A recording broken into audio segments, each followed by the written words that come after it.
We are back. We are going to be doing the Star Trek USS Enterprise NCC 1701 refit.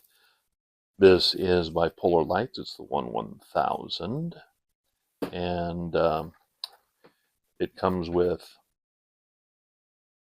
decals in order to be able to do the refit or the 1701A, and I always prefer to do the refit myself. Kind of a traditionalist in that manner. It also comes with the damage decals for Wrath of Khan, which I choose not to use because I like my spaceships pretty. Oh, and it's got 40 total pieces. It's 304 millimeters long, so 30.4 centimeters long. And it's quite a pretty little ship. I got it when Walmart had them all on sale and on clearance. I got this one for $13. Very happy with that. Now, I have done it this twice before. The first one I did was this one. Let me get this into frame properly. And I used, for the base coat, I just used a full art pearl white, I think it was. It was this one, full art metallic pearl white.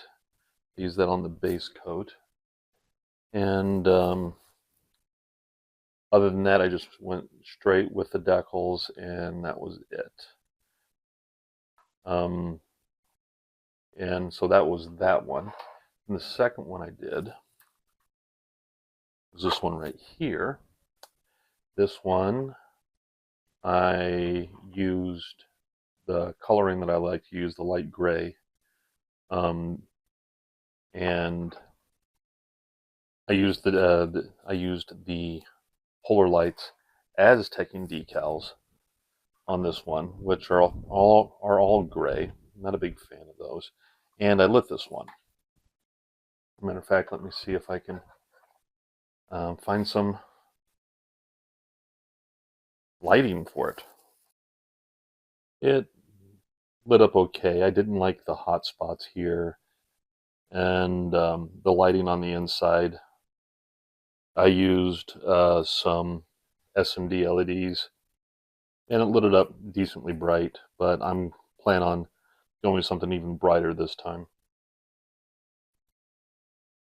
Now, for this one, I am going to be using the Photo Etch kit that I already used once in order to cut the windows on the previous one that you saw, but I only used the windows.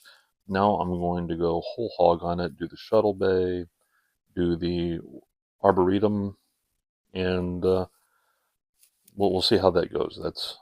And I also have for it the Aztek Dummy Refit Enterprise paint mask, and I plan to do with this like I did with my last Wee-liant, and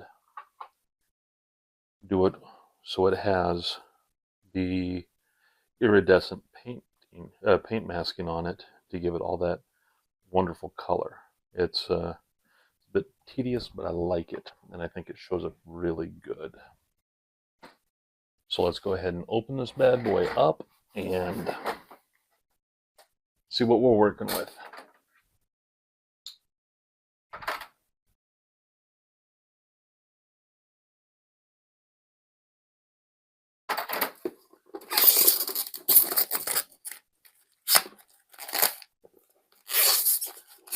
Nothing like starting a new model. Let me throw this in the trash.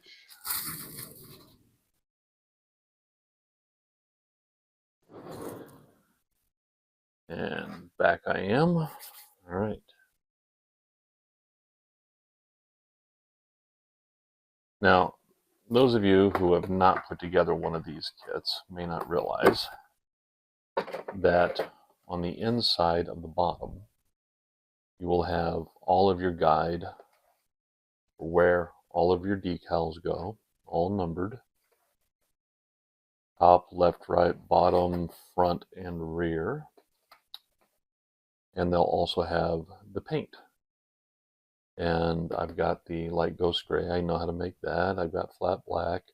Got the duck egg blue that's going to go there. And here is a different, I don't like using the duck egg blue there. What I use there is I use the Vallejo Model Air 71.089 light sea blue. That really looks good. And for a lighter blue, I can use the 70.961 sky blue. And for the areas that need that duck egg blue, the XF23 Tamiya light blue works really good. But, so this is what we're working with here. We got the stand. We will not be using this metal rod. We'll replace that with a hollow brass rod. So we can run the wiring down and out to the base. We got all our clears. Let's see here. Let's do this without having to go to the emergency room. That's always a bonus.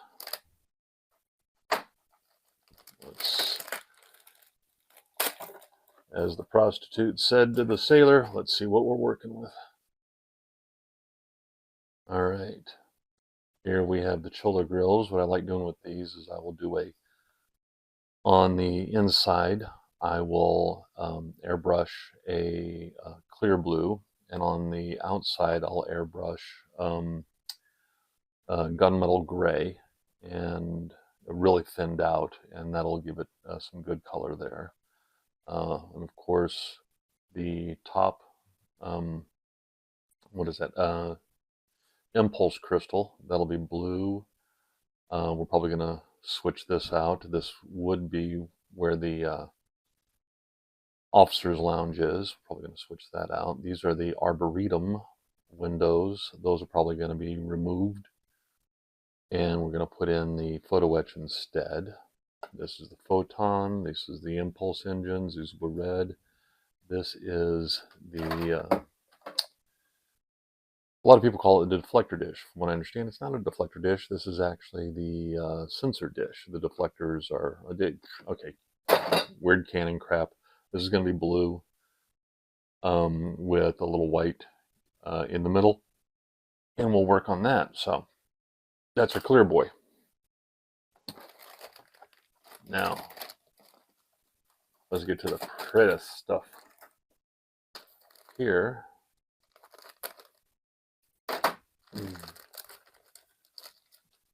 We have the upper and lower saucer section.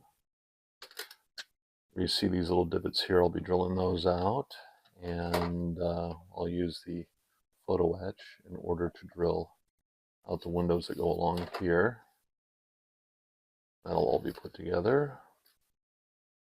Yeah, so, and we'll have to make sure when we put this together that we light block everything really well. So basically what we're going to have to do here is we're going to have to light block, reflective coat, build the lights on inside here, put it all together, and drill out all the holes, put it all together, and then after that, then we'll be doing the masking and the painting on this. And then we move on to here.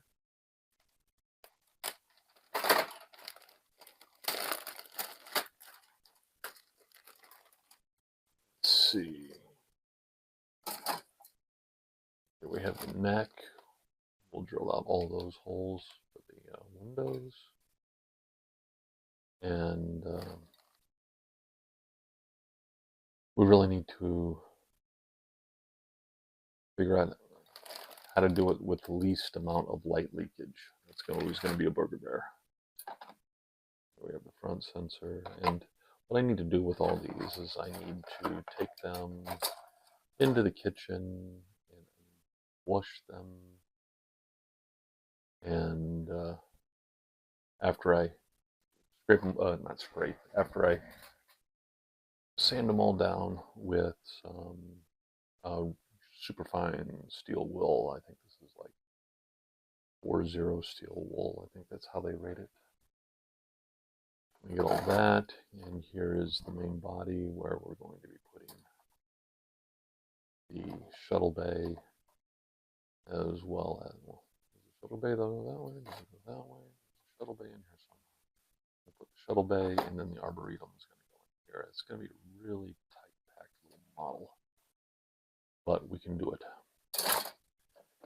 So the first step is going to be rubbing it all down with the steel wool, and then washing everything to make sure that we get rid of any residual releasing agents from the molds, and then let it dry. Then tomorrow we start with the painting. It'll be a lovely day for it too. It'll be